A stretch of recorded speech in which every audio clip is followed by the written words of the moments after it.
One of the more memorable contributions of the Book of Abraham is its depiction of Kolob. According to the Book of Abraham, Kolob is characterized by the following features. It is a star. It is a great star and a governing one. It is near unto God, or nigh unto the throne of God. It was used to tell relative time. One revolution was a day unto the Lord after its manner of reckoning, it being 1,000 years according to the time appointed unto that whereupon thou, Abraham, standest.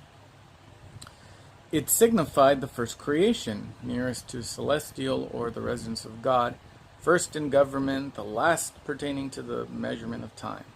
The measurement according to celestial time, which celestial time signifies 1 day to a cubit. Latter-day Saints have long been interested in Kolob for its doctrinal and potential cosmological significance.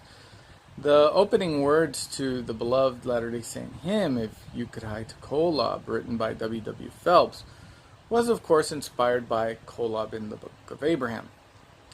In recent years, spurred on by promising discoveries in Egyptology and Near Eastern archaeology, some Latter-day Saint scholars have sought to situate Kolob in the ancient world. Although there are still many uncertainties, a few points in favor of Kolob being authentically ancient can be affirmed with reasonable plausibility. First is the matter of the etymology of the name Kolob.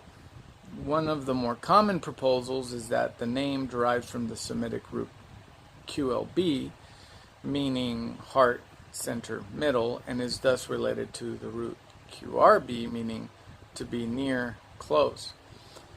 This explanation is enticing because it works well as a pun on the name provided for Kolob in the Book of Abraham itself. The name of the Great One is Kolob because it is near unto me. The drawback of this theory, however, is that QLB as a Semitic word is only attested as far back as Arabic, which is considerably later than Abraham's time. That being said, there are conjectural Afroasiatic roots that could potentially place this word in Abraham's day. Another promising proposal is that Kolob derives from the Semitic root KLB, meaning dog.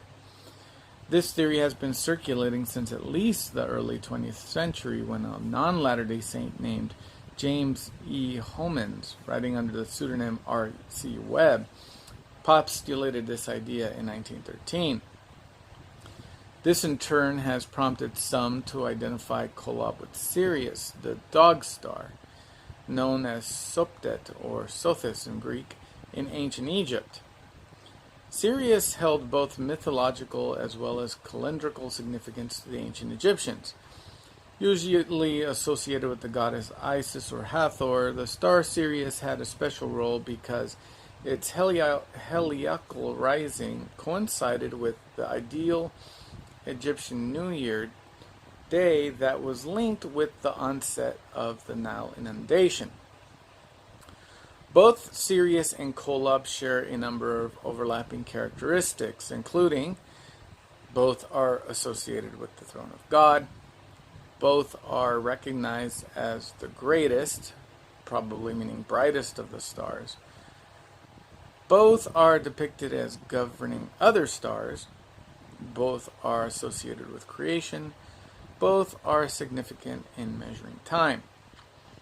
While these convergences are compelling, the main drawback to this theory is that, as far as is currently attested, KLB, dog, appears to have been used anciently to identify the constellation Hercules, as opposed to Canis Major, which contains Sirius.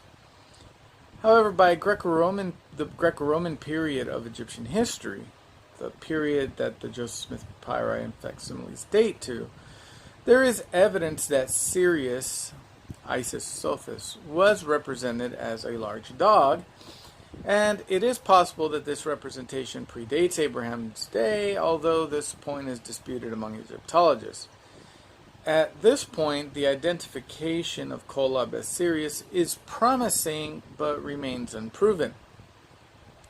Conceptually, the way Kolob is depicted in the Book of Abraham interplays well with ancient Egyptian cosmology as explained by Egyptologist John Gee. Quote, the ancient Egyptians associated the idea of encircling something, whether in the sky or on earth, with controlling or governing it, and the same terms are used for both.